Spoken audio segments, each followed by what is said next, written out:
ये जो बेंगलोर से मैसूर जो स्ट्रेच है ये टोटल 10 लेन का है। उसमें 4 लेन एक तरफ 2 लेन और एक तरफ 2 लेन जो है वो रोड पर जो गांव लगेंगे उनके लिए रखे हुई है। Out of 6 lane access control main carriageway जो है is only for direct highway traffic, और ये 2 लेन जो है ये बीच में लोगों को जहाँ जहाँ जाना है उसके लिए बना है। The project is of 117 kilometers divided into 2 packages. One is Bangalore to Nidighatta and Nidighatta to Mysore. The total cost of the project is 9,000 crore. और इसका जो डिज़ाइन किया है इसमें 53 किलोमीटर हमने नए रोड बनाए जो बाईपास है, जिसके कारण शहर को छोड़ दिया है। तो स्वाभाविक रूप से जो गांव के अंदर हेवी ट्रैफिक जाता था वो नहीं जाएगा, जिसके कारण ट्रैफिक जाम और एक्सीडेंट के प्रॉब्लम उसमें से सॉल्व होंगे। ये फरवरी 23 तक पूरा काम कंप्लीट करना। अभी मैंने देखा मैसूर के साइड से आते समय कुछ अंडरपास और कुछ काम पेंडिंग है। कॉन्ट्रैक्टर को बताया कि हम लोग फरवरी एंड में प्रधानमंत्री जी को भी रिक्वेस्ट करेंगे या उनके आदेश से फिर राष्ट्रपति या प्रधानमंत्री को बुलाएंगे और इसका इनॉग्रेट करेंगे। ये जो 52 किलोमीटर ग्रीनफील्ड अलाइनमेंट है वो भी मैंने आज देखी, और वैसे प्रोजेक्ट में काफ़ी मांग जब एमपी एमएलए मंत्री उन्होंने की तो हमने लगभग सभी की बातों को सुना है और जहाँ जहाँ तकलीफ थी वो दूर की है। बाईपास के कारण इसका travel time from Bangalore to Mysore एकदम कम हो जाएगा। मेरे अंदाज से ये कम से कम 1 घंटा 20 मिनट 10 मिनट 15 मिनट के अंदर ये होगा डायरेक्ट ट्रैफिक के लिए। और इसका सबसे बड़ा एडवांटेज ये है कि बेंगलोर में काफ़ी कंजेशन है और काफ़ी सैचुरेशन है इंडस्ट्री का, आईटी इंडस्ट्री का। अब इसके साथ बेंगलोर टू मैसूर के बीच में जो सैटेलाइट सिटीज़ है वो राज्य सरकार उसके लिए इंडस्ट्रियल क्लस्टर के रूप में बाकी दृष्टि से डेवलप करे, उसको कनेक्टिविटी देने का काम हम करेंगे। ये टूरिस्ट के लिए भी बहुत महत्वपूर्ण है। फ्यूल कंजम्पशन भी बचेगा और टाइम भी बचेगा। कल मैंने एक वॉल्वो कंपनी की स्लीपर कोच बस को लॉन्च किया, तब मैंने उनको सुझाव दिया कि बिजनेस क्लास जैसी सीट बनाकर लोग सोकर अपना लैपटॉप देखते हुए जैसे 2 घंटे 3 घंटे के जर्नी के लिए अगर आए डायरेक्ट बेंगलोर टू मैसूर तो पब्लिक ट्रांसपोर्ट को प्रोत्साहन मिलेगा। हमारा प्रयास है कि अभी 30 करोड़ व्हीकल देश में है और पब्लिक ट्रांसपोर्ट को हम उसमें ज़्यादा प्रायोरिटी मिले, इसके लिए कोशिश करेंगे। टूरिस्ट प्लेस जो है मैसूर, श्रीरंगपट्टनम, कूर्ग, ऊटी और केरला, इसके लिए भी एक्सेस मिलेगा और 1.25 से 1.5 घंटे के अंदर ये प्रवास होगा।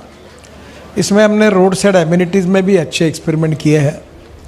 अभी काफ़ी अच्छे डिज़ाइंस मैंने देखे हैं और निश्चित रूप से यहाँ का हैंडलूम, हैंडीक्राफ्ट्स और यहाँ का फूड आग्रह से वहाँ होगा, इसके लिए हम आग्रह से कोशिश करेंगे। विशेष रूप से हैंडलूम और हैंडीक्राफ्ट का सेल के लिए कुछ जगह हमने हर रोड साइड एमिनिटीज़ में रिजर्व रखी है, और अगर कर्नाटक की सरकार उसमें अपने कॉरपोरेशन के लिए अगर कुछ जगह चाहती है तो उनको भी देंगे। जो वुडन क्राफ्ट है और हनी है, जो यहाँ की विशेषता है उसके लिए भी मार्केट होगा और यहाँ के फूड के लिए भी ये इम्पोर्टेंट होगा। रामनगरम और मंड्या डिस्ट्रिक्ट के लिए इसकी कनेक्टिविटी भी हमने अच्छी सुधारी है, और बेंगलोर की जो कंजेशन है उसमें इंडस्ट्रियल एक्टिविटी है वो अब धीरे धीरे मैसूर के तरफ शिफ्ट हो सकती है। आज मेरी मुख्यमंत्री जी के साथ मीटिंग है तो निश्चित रूप से इस पर मैं उनसे चर्चा करूंगा। ये इसके कारण इन्वेस्टमेंट बढ़ेगी। बेंगलोर में जो प्रॉब्लम है ट्रैफिक जाम, लैंड की अवेलेबिलिटी, अब यहाँ सस्ती लैंड मिलेगी तो प्लान डेवलपमेंट बेंगलोर और मैसूर के बीच में अच्छी टाउनशिप डेवलप होगी, नई इंडस्ट्री, आईटी इंडस्ट्री आएगी और रोजगार भी निर्माण होंगे। आईटी इंडस्ट्री बड़े प्रमाण पर यहाँ आ सकती है। राज्य सरकार इसमें सहयोग करेंगे, हम इसमें पूरा उनको सहयोग करेंगे। एजुकेशन इंस्टीट्यूशन भी आ सकती है और निश्चित रूप से ये एक कर्नाटक के लिए ये हाईवे एक ग्रोथ इंजन होगा। ये पुणे से बेंगलोर जो न्यू ग्रीनफील्ड है, ये प्रपोज हाईवे भारतमाला फेज 2 में है। ये 6 lane access control greenfield highway है, 700 kilometre. 500 kilometre will pass through Karnataka and 200 kilometre to Maharashtra. इसकी कॉस्ट 50,000 करोड़ जाएगी। और मुंबई पुणे एक्सप्रेस से जुड़ने के कारण ये मुंबई पुणे और बेंगलोर ऐसा हाईवे तैयार होगा।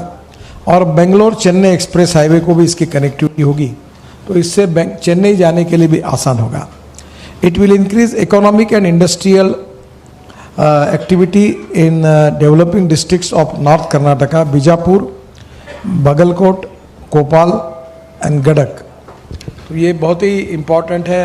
अभी इसके अलावा और एक इम्पॉर्टेंट हाईवे है, वो मैं पहली बार बता रहा हूँ, वो है Bangalore Kadapa Vijayawada.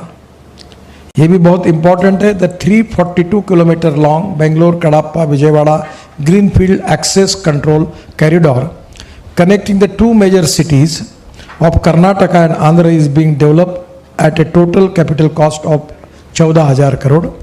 It will reduce the distance between the two cities by about 75 kilometre distance कम करेगा। और ट्रैवल टाइम जो है वो भी 5-6 घंटे से वो 3 घंटे तक आएगा। The corridor enhances connectivity to existing and upcoming economic and industrial nodes such as Guntur, Kadapa and Koparthi. Bids for 275 kilometers of the corridor have been invited and the contracts for entire corridor are targeted to be awarded end of 23. The corridor will be open in public by 25-26.